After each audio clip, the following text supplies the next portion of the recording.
Hello students.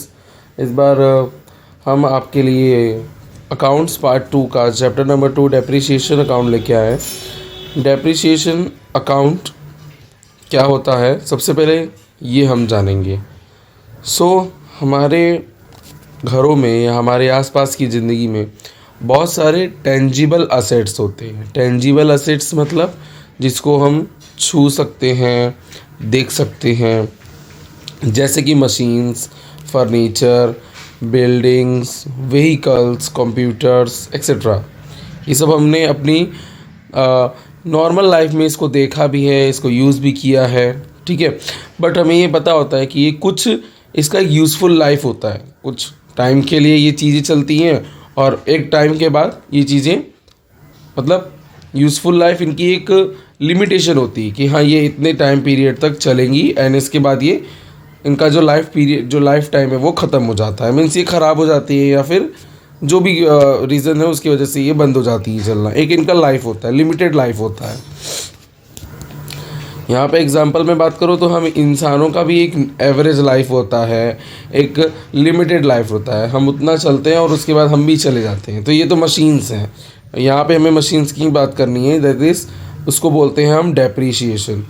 तो introduction के paragraph में लास्ट लाइन पे आप देखोगे, लास्ट थर्ड लाइन में, तो that is when the efficiency, वहाँ पे लिखा हुआ है। लास्ट लाइन पे आप देखोगे तो वहाँ पे ये लिखा हुआ है कि धीरे धीरे जो असेट्स होता है, जो भी हम असेट्स या जो भी चीज़ें हम खरीदते हैं उसकी जो वैल्यू होती है ना, वो धीरे धीरे कम होने लगती है। उसी को बोलते हैं डेप्रिसिएशन। और वो धीरे धीरे कम होते होते एक टाइम पे ऐसा स्टेज आ जाता है कि मशीन की वैल्यू ज़ीरो हो जाती है। मतलब उसका लाइफ टाइम अब ख़त्म हो चुका है, ठीक है। अब वो मशीन किस में बेची जाती है? स्क्रैप में, भंगार में वो मशीन बेची जाती है। कार्टर ने उनका डेफिनेशन दिया है। डेप्रिसिएशन इज़, कार्टर ने कहा है कि डेप्रिसिएशन क्या होता है? Permanent gradual decrease. धीरे धीरे कोई भी मशीन की जो वैल्यू होती है जो कम होती रहती है कोई भी रीज़न के कारण, उसको बोलते हैं डेप्रिसिएशन। स्पाइसर एंड पैगलर ने भी कहा है कि डेप्रिसिएशन का मतलब क्या होता है? मशीन की जो लाइफ होती है ना, वो कम होती रहती है, थोड़े थोड़े टाइम पे कम होती रहती है और फिर एक वो टाइम पीरियड बन जाती है, उसको बोलते हैं डेप्रिसिएशन। डेप्रिसिएशन का कैरेक्टरिस्टिक्स समझेंगे तो हमें अच्छी तरीके से समझ में आएगा। वैसे डेप्रिसिएशन एक टाइम रिलेटेड एक्सपेंस है। जैसे जैसे टाइम बीतता है वैसे वैसे उसकी जो वैल्यू है वो कम होती जाती है। ये कोई एक्चुअली एक्सपेंस नहीं है हमारा डेप्रिसिएशन, बट अकाउंट इसको एक्सपेंस कंसिडर करता है। Characteristics of depreciation. पहला, डेप्रिसिएशन खाली फिक्स असेट्स पे लगता है, चाहे वो टेंजिबल हो या इनटेंजिबल हो। Second, useful life. Depreciation continuous होता है और परमानेंट रिडक्शन होता रहता है। कोई भी मशीन या कोई भी चीज़ आप लो, उसका यूज़ करो तो वो परमानेंट रहता है। ऐसा नहीं होता है कि वो होगा कि नहीं होगा, नहीं। डेप्रिसिएशन परमानेंट डिक्रीज होता है और कंटिन्यूस होता है, ठीक है।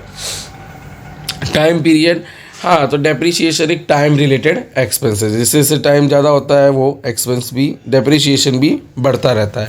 Revenue expense.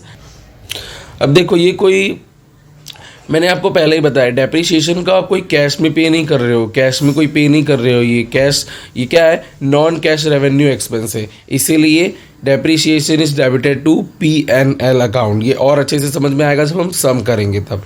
Return of amount, और डेप्रिसिएशन को कैश में पे नहीं करना रहता। जैसे सैलरी और रेंट, ये सब क्या है? आपके एक्सपेंस है। But depreciation return of amount मतलब डेप्रिसिएशन को कैश में पे नहीं करना होता है। Use of assets, use of assets का मतलब जितना लंबा आप असेट्स यूज़ करोगे उतना ज़्यादा डेप्रिसिएशन जाएगा। 7, at the end of the accounting year. Depreciation हर साल का कैलकुलेट होता है, ठीक है। और अकाउंटिंग ईयर चालू कहाँ से होता है? 1 अप्रैल से and ending is 31 March. Provision, depreciation एक काइंड ऑफ अ प्रोविजन है। डेप्रिशिएबल असेट्स, यहाँ पे कुछ पॉइंट्स दिए हैं जो डेप्रिसिएशन को हमें और अच्छी तरीके से समझाएगा, ठीक है।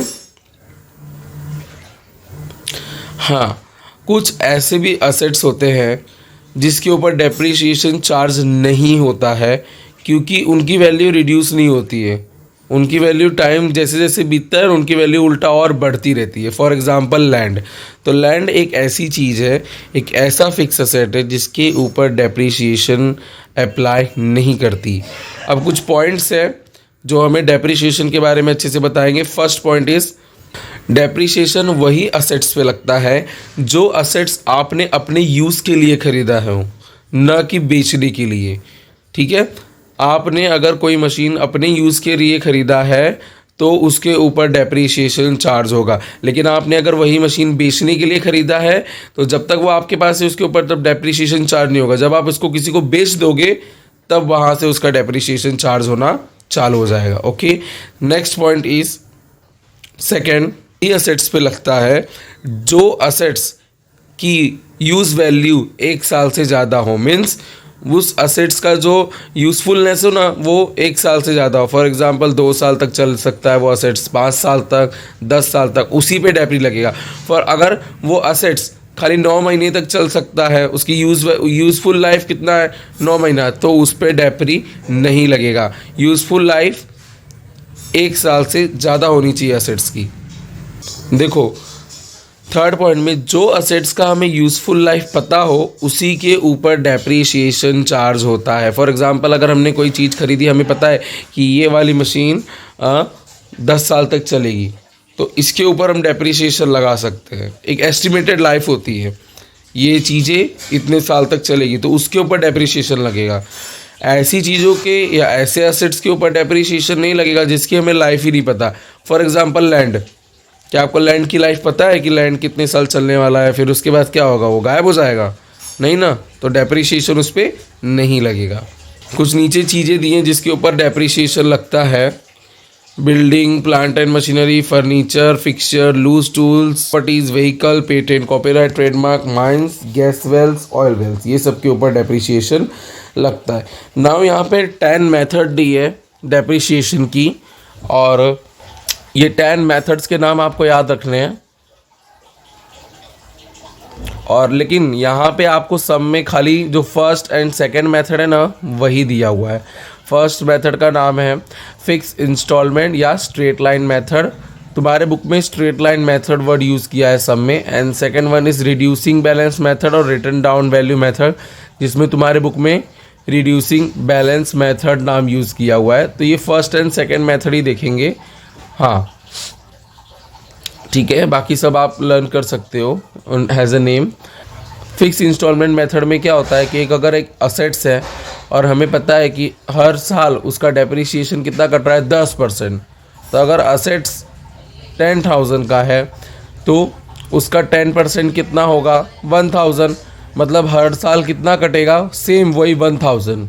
पहले साल में 1,000 कम हुआ तो कितना आएगा अमाउंट 9,000। 10,000 में से फर्स्ट पहले साल में भी 1,000 डेप्री, सेकेंड ईयर में भी 1,000, थर्ड ईयर में भी 1,000, मीन्स डेप्रीशिएशन का अमाउंट सेम रहेगा। इसीलिए उसको बोलते हैं स्ट्रेट लाइन मेथड या fix instalment. Second reducing balance method में क्या होता है कि आपका जो डेप्रीशिएशन है ना वो हर साल का चेंज होते रहता है। वो जो आपने सबसे पहले जो 10% निकाले हैं, फिर उसमें से आप जब माइनस करके जो नया अमाउंट आता है ना, फिर उसका आप 10% निकालोगे, फिर उसमें से जब माइनस करोगे नया अमाउंट आएगा उसका 10% निकालोगे।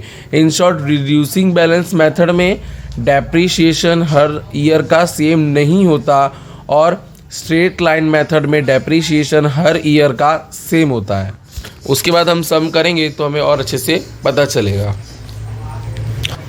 ओके स्टूडेंट्स, सो हम आपको नेक्स्ट वीडियो में मिलेंगे। सो आपको अगर कोई भी डाउट हो तो आप कमेंट में मुझे बताएं, मैं उस डाउट को सॉल्व कराने में अपना 100% दूंगा ताकि आपको अच्छे से अच्छा समझ में आए। और प्लीज़ स्टूडेंट्स लाइक कीजिए, सब्सक्राइब कीजिए, सपोर्ट कीजिए, बिकॉज़ मुझे अभी आपकी सपोर्ट की बहुत ज़्यादा ज़रूरत है। Okay, thank you.